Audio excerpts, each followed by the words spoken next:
this state that is the enforcer of fascism, white supremacy, capitalism. You cannot ask for safety from it, and it will never give it to you. The justice system has no interest in true accountability. And what is true accountability? You know what? It's really fucking personal. And that's the thing. I know that when we have these conversations, and this is what I've experienced recently. It's like, oh man, when you bring up the question, if you start to just challenge the thing, people really want you to answer it. They don't want to sit with it. They don't want to think about it. They don't want to figure out what their own answers are for themselves. But that's the whole fucking point. Abolition is about uprooting these systems of dehumanization, discarding them in place for something that we build together, that centers the most vulnerable in our communities. And the only way to get the answer to what that is to be being in community with each other and talking to each other about what our needs are and communicating what accountability. And here's the thing, frankly, because I've been asking myself this, right? We'll do, we'll do a real simple one, a real cut and dry one that people might have wanted me to call the police on, right? Like my punch, right? The guy who punched me. What's accountability look like for me for that? I think accountability for me looks like that I didn't have to check both Lyft and Uber to see who was cheaper to take a ride to the ER after I realized like my nose was probably broken. Accountability to me would be I didn't have to, the first person that I called, literally the first person that I called after the most traumatic, like sort of random life event that happened to my face and my body and my sphere was my boss at the West Village cafe that I was on my way to go to work to make sure that he could get someone to cover my shift. Accountability to me looks like whatever made that guy punch me in the face. And he was talking to himself, I remain convinced that he, like many people who are experiencing houselessness, who are experiencing, substance abuse and undiagnosed, untreated, whatever the fuck, mental health issues. Accountability to me would be he gets care, I get care. Both of the things that altered both of our brain chemistries gets care because I'm interested in repair, because that is what continues to make me able to live. That is what I'm here for life. I don't want him to die. I don't want him to experience suffering because that doesn't really do anything for me.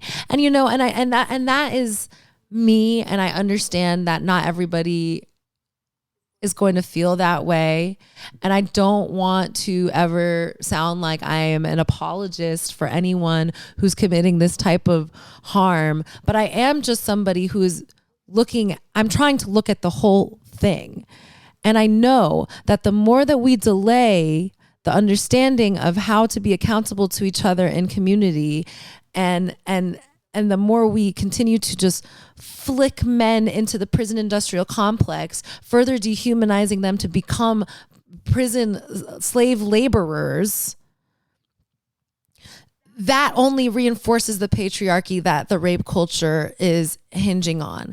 That only continues to allow for a status quo in which my old coworker thinks it was okay to like leave me with his roommate with an expectation to have sex with him. I just know that there's a lot of men in jail right now for sexual crimes and violent crimes against women. And there's a lot of that happening every single day still, all the time. And we can think that it's really fucked that these people, these white men in power who have done this harm on such unimaginable scales, we can think it's really fucked up that they are not behind bars. And I'm not going to take that from you. But we have to also understand that even if we got that, this culture will continue, and it will not be the thing to prevent the harm from happening to the next woman, child, person at all. Yeah. Is there other stuff I wanted to talk about? There's a lot of stuff I wanted to talk about. This has just really been on my mind. I think like decolonization is kind of everything. And once you realize that every structure that's oppressing you is kind of hinging on non-consent, like I think that should change shit for you, you know? Even the way that you experience and heal from harm. Because that's the thing, like, I have done nothing but be thinking and trying to feel, trying to tap into my body and listen and respect it, because I definitely want to think my way out of all of the traumas that have happened to my body. And that's the thing, it's all very highly personal. Like, did this harm happen and now I'm being forced to really confront my body and how to reassert agency over it, and experience life and experience pleasure and learn how to set boundaries that make me feel safe and make me feel free. Like, yeah, that sucks. You know what? I never did it before. I'm not thanking all of the harm, but I'm going to say that at least for me, and I think probably a lot of women around my age and probably a lot of women before, because we're young in this. That's the thing we have to understand is whatever wave of fucking, feminism or whatever wave of understanding we are, when it comes to gender-based harm, it's young, because I know that the things my mom grew up with and the rules that she grew up with were fucked, and that the rules that her mom grew up with were fucked. And I know that the rules that I grew up with were fucked. And I know that I would say most of my sexual encounters were things that felt like they happened to me more than I was in control over. And I know that the moment I was, 13, 14, when I got, my period, went through puberty, had hips, I was kissed at, sexualized by old men driving by on the street, in the public. Like, I'm really starting to understand how my own sexuality maybe never was my own. And that was both like cultural, like that was both the culture was telling me what was beautiful and what was desirable and what was allowed and what was bad, and who was kind of a bitch or a tease or a this or a that for allowing what kinds of access and not to your body.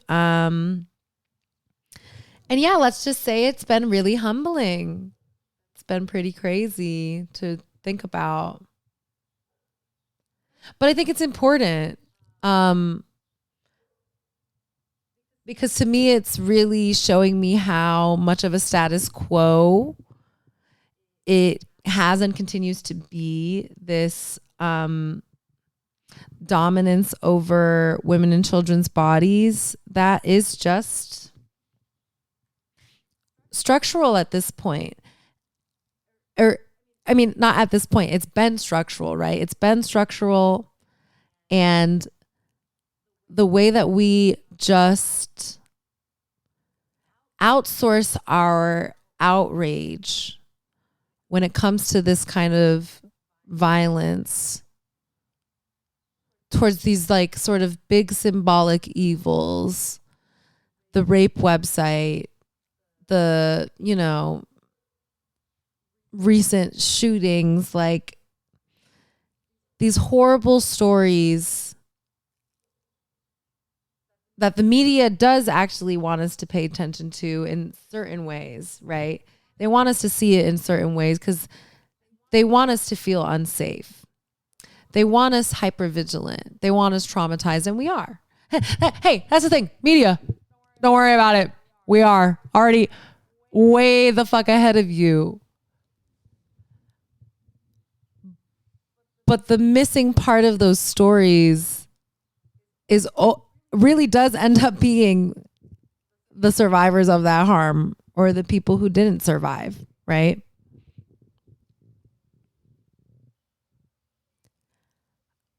I want more survivors. I want more living. I think we have a very unique opportunity in this moment to uproot a lot of belief systems. And I think that people's access to each other and different perspectives and understandings of the interconnectedness of this type of global domination and exploitation in every way, right? Like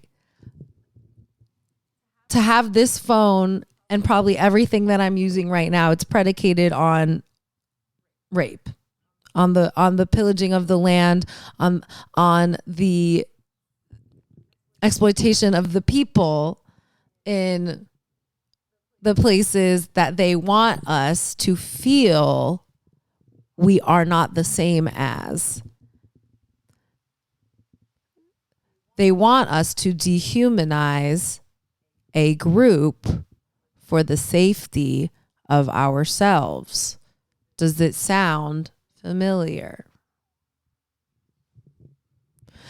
Do I have all the fucking answers of how to unravel it? No. Do I think we collectively do? Yes. Do I think we collectively are helping ourselves when we get caught up in the trap of revenge instead of accountability, instead of true justice? Yeah, I think it's really a big fucking distraction. And I think they want us to do anything but realize that we hold the answers to how to prevent harm for each other. And not the police and not prison. And I just want to present at least the paradox. Is that the word? The juxtaposition of these things. I guess this wasn't funny at all.